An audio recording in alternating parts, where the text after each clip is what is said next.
ladies, Angela here. I want to share with you this metabolic reset that I have coming up. It's starting in a week, February 12th. I really hope you'll join me. And just a quick sneak peek of some of the things that we'll be talking about. And this is something you can do right away at home now. You don't even have to wait for that reset to start. Most people will have one of these in maybe their old-fashioned sewing kit or some other place, which is just a measuring tape. And it's really important for us to understand where we're at with our metabolic health by knowing our numbers. And a really easy one to check is your waist to hip measurement, and it creates a ratio. So I'm going to ask you to get one of these out, and if you can, just go around your waist and so really where you come down off your rib cage and where it starts to narrow the most. Most women do have a bit of an hourglass figure, and from there you just want to take that measurement and have a look at it. And then you're going to go down a little bit lower. You're going to come down onto those side bones of the hips, and you're going to check there as well. And you're going to go all the way around to the back, and you're going to measure that too. And then you'll divide the top by the bottom, and you'll get what's called a ratio.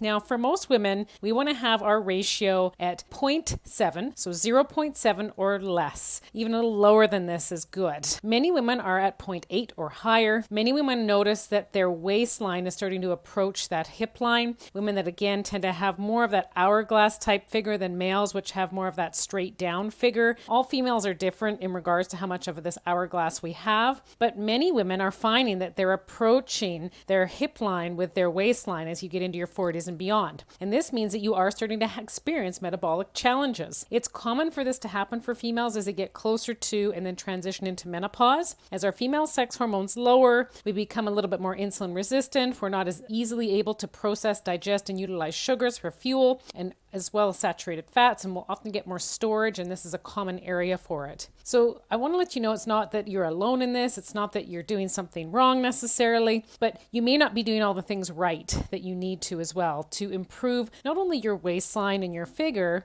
but to improve your overall metabolic health. Because if you don't have good metabolic health heading into midlife as a female, especially as a transition into menopause and beyond, you're at risk for several different chronic diseases and conditions. It's not necessarily just a given that we can move through life doing all the same strategies that we've done from when we were in our 20s and 30s and expect good health. We often have to change and adapt, and I can't wait to share with you what I'm going to show you and what I've seen work both with myself and hundreds of patients, females that are over 40 and are struggling with the same issue that you may be, but there is an answer. We actually do become more metabolically flexible, believe it or not, in this time of life, especially the approach to menopause. What that means is we have a lot of capability to improve on our metabolic health in this time of life. It's not a downhill slide. It doesn't just get worse from here. Don't believe what everyone else might tell you, or despite you seeing other women experiencing it too, it doesn't mean that you have to go down this trajectory. There is a way to turn it around. If you want to feel fit, healthy, strong, energetic, if you want to start to curtail off any of those risk factors for chronic disease, such as heart conditions, bone conditions like osteoporosis, autoimmune conditions, cancers, now's the time. And this is a great way to get started. So I hope you'll click on the link below and sign up if you haven't already. And I can't wait to see you there soon. We start February 12th, a week from today. See you soon, ladies. Bye for now.